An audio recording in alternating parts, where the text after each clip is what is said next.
प्रिय स्टूडेंट, अब तक हमने रक्त ध्वज की समीक्षा में 4 वीडियो शेयर कर लिए हैं, बना लिए हैं। उसके माध्यम से हमने कथा वस्तु, कथोपकथन, पात्र और चरित्र का अध्ययन कर लिया है। अगला जो ये है वीडियो, इसके अंदर भाषा शैली और उद्देश्य दोनों को साथ में रखा है। हालांकि इसके बीच में देश काल और वातावरण आता है, उद्देश्य भी नहीं, भाषा शैली और अभिनेता को साथ में रखा है। हालांकि इसके बीच में देश काल और वातावरण भी आता है, उसको हम बाद में अध्ययन कर लेंगे। पॉइंट आगे पीछे होने से कोई फर्क नहीं पड़ जाता। तो सबसे पहले हम देखते हैं इसकी भाषा शैली क्या है। शैली से हमारा तात्पर्य नाटक लिखने के तरीके से है। हर नाटककार की अपनी अपनी शैली होती है। नाटक का प्रारंभ अंत कैसा हो, नाटक के पात्र, पर्दे, स्थान, रंगमंच कैसा हो, ये सब नाटककार अपनी कल्पना से इस चीज़ का नाटक में उल्लेख कर देता है। मगर यहाँ राजेंद्र मोहन भटनागर जी, जो इस रक्त ध्वज नाटक के नाटककार हैं, उन्होंने ऐसा कुछ नहीं किया है। सबसे पहले हम देखते हैं कि रक्त ध्वज की जो भाषा है, वैसे आंचलिक कथानक इसमें और आंचलिक बोली का समावेश होना ही चाहिए, लेकिन यह ऐसा नहीं किया है क्योंकि हिंदी साहित्य की रचना है। हिंदी साहित्य की रचना तो हिंदी में ही होनी चाहिए। फिर इसमें वास्तविकता और यथार्थता झलके, इसके लिए क्या ग्रामीण शब्दों का पुट भी होना चाहिए। तो कुल मिलाकर ये कह सकते हैं कि ये जो भाषा है इसकी वो मिश्र है। कई अंग्रेजों द्वारा बोली जाने वाली हिंदी है, कई ग्रामीणों द्वारा बोली जाने वाली हिंदी है अपने ग्रामीण अंचल के शब्दों के साथ साथ, और कई परिनिष्ठित हिंदी भी है। जैसे जैसे हम अध्ययन करेंगे वैसे वैसे हमें इन चीज़ के बारे में पता चलता जाएगा। वैसे इसकी मुख्य जो भाषा है वो आज की परिष्कृत हिंदी, जिसे हम खड़ी बोली के नाम से जानते हैं। और अंचल की कहानी होने के कारण, वागड़ अंचल की कहानी होने के कारण वागड़ी भी भाषा है। और अंग्रेज हैं इसमें पात्र, तो उनके द्वारा हिंदी कैसी बोली जाती है तो हम सब जानते ही हैं। यह बड़ा नाटक है। इसकी पृष्ठभूमि 20वीं सदी की है, 20वीं सदी का पूर्वार्ध है। नाटक अभी लिखा है, लेकिन कहानी लगभग 100 साल पुरानी है, 100 से भी ऊपर। 1913 और 2000 के 108 साल पुरानी है। तो नाटककार नाटक के लगभग सभी शैलियों से परिचित है। ग्रीक हो, भारतीय हो। ग्रीक इसलिए कहा, इंग्लिश इसलिए नहीं कहा कि ग्रीक जो भाषा थी उसी से नाटक मतलब चला आया है, और अंग्रेजी में जो शेक्सपियर वगैरह ने ड्रामा लिखे वो सब इन्हीं से मिलते जुलते हैं। सीधा मैंने ग्रीक कर दिया, और यहाँ संस्कृत न कहकर भारतीय से लिखा। क्योंकि आजकल जो हमें रूप नाटक के जो मिलते हैं वो क्या है कि उसमें कसावट ज़्यादा है। अनर्गल बातों के लिए और इन चीज़ों के पास समय नहीं है। जिस तरह संस्कृत नाटकों में विदूषक का पात्र हुआ करता है, वो मनोरंजन किया करता था। कई फिल्मों भी हमने देखे कि हास्य कलाकार अलग से लिए जाते थे, पर धीरे धीरे हमने देखे हैं कि फिल्मों में हास्य कलाकार कुछ हास्य खुद मतलब कथा का जो नायक है खुद करने लग गया। तो इसमें भारतीय शैली तो है ही है। भारतीय शैली होने के का मतलब ये नहीं कि इसके अंदर सूत्रधार है कोई या मंगलाचरण वगैरह है।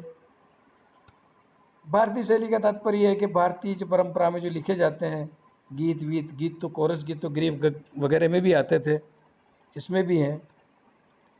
तो इसमें पाश्चात्य शैली का कसावट है, चरम संघर्ष।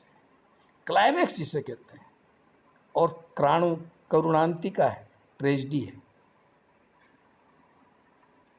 ये पाश्चात्य नाटकों की विशेषता है। साथ में गैर वागड़ी क्षेत्रों वाले पाठकों के लिए नाटककार ने फुटनोट में, टिप्पणी में, नीचे जो टिप्पणी पाठ टिप्पणी करते हैं उसमें देसी भाषाओं के और गीतों के भावार्थ और अर्थ भी दे दिए हैं। देसी भाषा के शब्दों के अर्थ और गीतों का भावार्थ भी दे दिए। इसलिए इतर क्षेत्र की भाषा के लोगों के लिए दुरू नहीं बन पाया है, वे भी पढ़ सकते हैं और आनंद उठा सकते हैं इस नाटक का। हम एक ही पात्र के मुंह से किस तरह से मतलब भाषा अलग अलग निकलती है वो देखते हैं।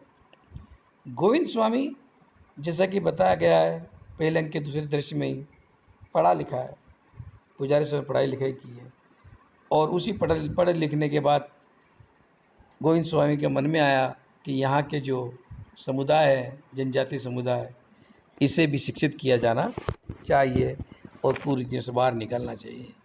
इसलिए वो इस आंदोलन में आए। तो एक तो उनका वो उदाहरण देखते हैं जिसमें उन्होंने ग्रामीणों को संबोधित करते समय ग्रामीणों की भाषा की है। हालांकि ये भजन जो गा रहे हैं उसके जो अंश है, कथावाचक जिसे कहते हैं, वैसे भाईडो और बोइनो,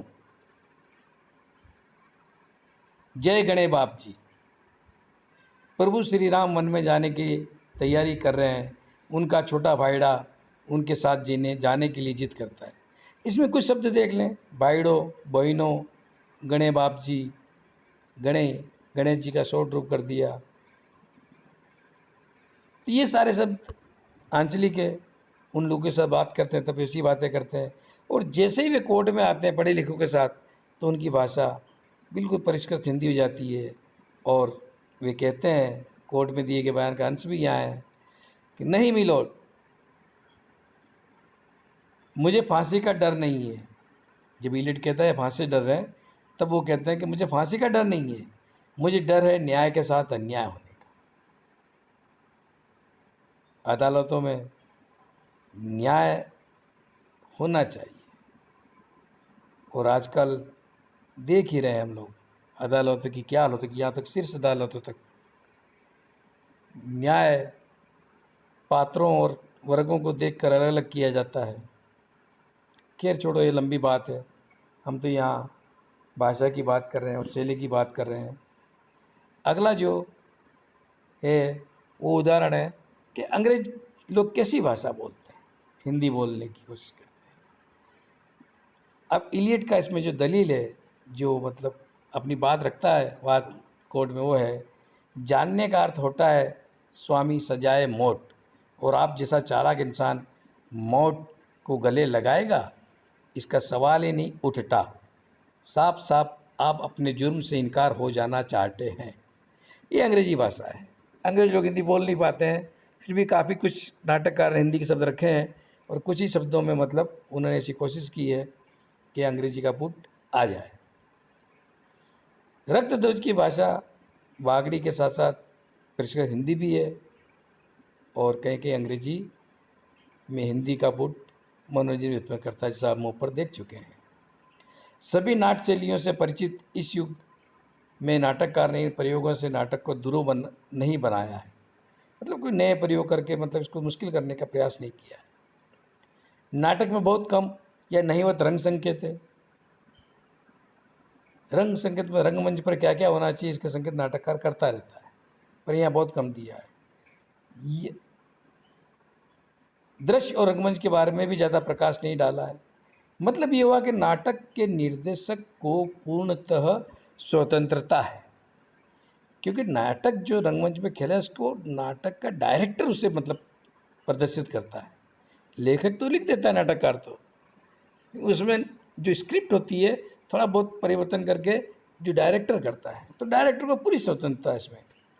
अभिनेता जरूर कथानक से बंधे हुए हैं, कुछ जैसा कथानक है और वैसा ही उन्हें चरित्र निभाना है, शब्द आगे पीछे कर सकते हैं, बागड़ी की जगह हिंदी बोल लें, कोई फ़र्क नहीं पड़ता उससे, पर निर्देशक मंचन करने की कला में स्वतंत्र है।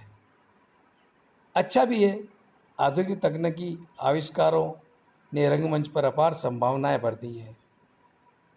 ऐसी बहुत सारी संभावनाएं जो मतलब आधुनिक तकनीकी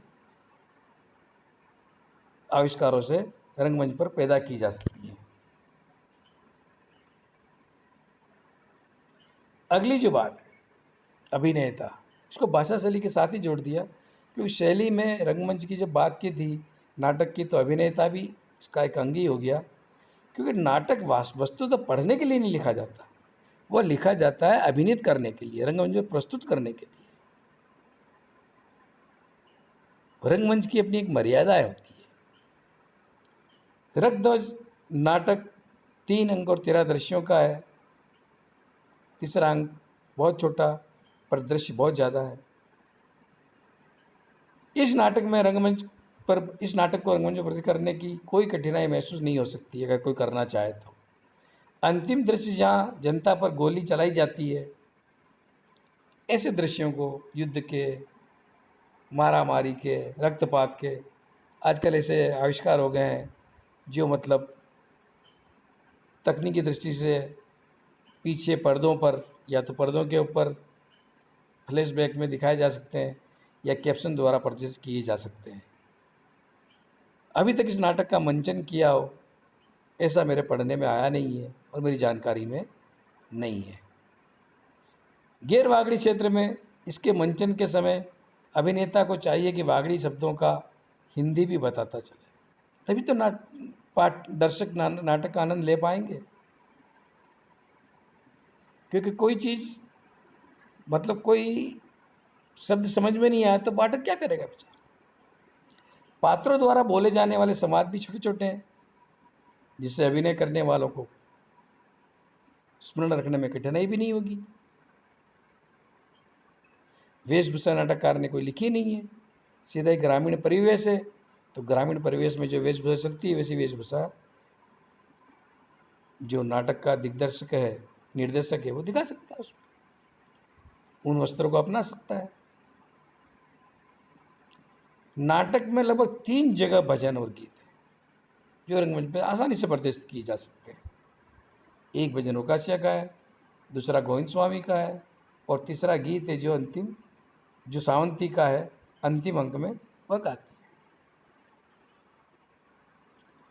है। रंगमंच में दृश्य जब बदलते हैं तो पटाक्ष पर्दा गिरता है, उसके बाद पीछे की स्क्रीन बदल देने से दृश्य परिवर्तित किए जा सकते हैं, बदले जा सकते हैं। इसी पर्दे को बदलकर, आगे का पर्दा गिरता तो पीछे का पर्दा फिर बदलकर, कुछ नाटकों में क्या है 2-3 पर्दे एक साथ लगे होते हैं तो उसको उठा लिया, उसको गिरा दिया नीचे।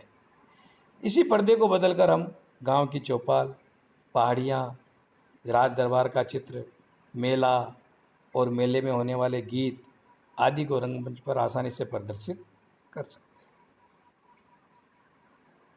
और आप लोगों ने तो देखा नहीं है, हम लोगों के ज़माने में रामलीला नौटंकी कंपनी आया करती थी, उस समय पीछे के पर्दे हमने देखे हैं और नाटक तो इतिहास बन के ही रह गया। कुछ लोग कलाकार ज़रूर इस कला को ज़िंदा रखे हुए हैं। अब तो नाटक हमारे लिए एक साहित्य की विधा है, इसलिए पढ़ने जितना ही रह गया है। पर जो मनोरंजन के जो साधन हैं वो बढ़ गए हैं। टीवी पर, फिल्मांकन पर इन नाटकों के ही प्रदर्शित किया जा सकता है, पर वो फिल्मांकन हो जाएगा, रंगमंच पर लाइव नहीं हो सकता। तो नाटक बड़ा है इसलिए इसमें पात्रों की संख्या भी ज़्यादा है, लेकिन इसमें भी ऐसा है कि कुछ पात्र एक आध दृश्य के लिए आते हैं या 2 दृश्य के लिए आते हैं। जैसे 2 सयाने हैं, ढोलकिया है, एक बार आए, तीसरे दृश्य में उसके बाद आए नहीं है पहले अंक के, तो इनको दूसरी भूमिकाएं भी निभाई दी जाती है, वेशभूषा मतलब परिवर्तित कर ले में। ऐसे ही सावंती और चीमी है, इन दोनों में से किसी एक को राजमाता का चरित्र भी निभाने को दिया जाता है। अगर अभिनेताओं को कमी करनी हो तो अभिनेत्री के रूप में किया जा सकता है, बशर्ते इन्हें थोड़ा समय मिलना चाहिए कि अपने वेशभूषा परिवर्तन कर ले और थोड़ा आवाज़ में परिवर्तन इन्हें करना पड़ेगा। तो इस नाटक में गीतों को छोड़ दें तो मुश्किल से 5-10 संवाद इतने बड़े हैं जो मंचन में बाधा कर सकते हैं, लेकिन अभिनेता इतने संवाद याद रख भी लेते हैं। अभिनेताओं का एक गुण भी होता है, चाहे आप फिल्में देखते हैं या सीरियल देखते हैं, इनके पात्र बड़े बड़े संवाद रट लेते हैं और उन संवादों को बोलते हैं बिना देखे शूटिंग के समय। इस नाटक के कुशल निर्देशक के निर्देशन में ये नाटक सीमित अभिनेता, सीमित संसाधन और सीमित जगह पर आसानी से मंचित किया जा सकता है, बशर्ते निर्देशक कुशल हो। इसका मंचन होना भी चाहिए। और अब चलो पाठ्यक्रम में आया है और पिछले वर्ष से तो हम थोड़े तकलीफ़ में हैं, कभी इसके मंचन का हो सकता है कोई मंचन इसका करे या इस पर कोई धारावाहिक बने।